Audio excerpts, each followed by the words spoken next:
Oinatzek nik uste dela pilotari pelota klase guztikin jokatzen duna, ez? Berak ere hemen aurren ikusi edo aukera daukenen efektuak eta oso ongi ematen dazkiola, eta nik uste hortarako pilotak aukeratu dituztela ere bai.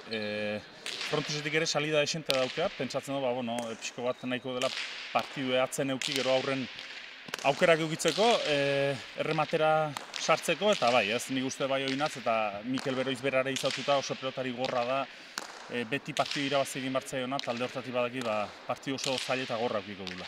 Bai, nik uste fronto honetako materiala igualtxu izaten dela, larru igualtxu eukitzen do, larru nahiko lodie, frontonak berak eskatzen duen bezalaxe. Eta gurek pixua fuertegoa bide, berek geixo jokatzen du guztien da pote geixo aukea, baina materiala egoki dela uste. Ez, egia esan oso pozik, ez, lautik lau irazi ditu, baina lautik hiru, lauek lan asko inda irazi barra izan ditu, ez, eta argi daukaguna da, borrokan saitu barra daukagula, eta momentu zongi guaz, baina gauze aldatzen alda aste gutxitan, eta saiatu barra du partidu irazten saitzen, ez.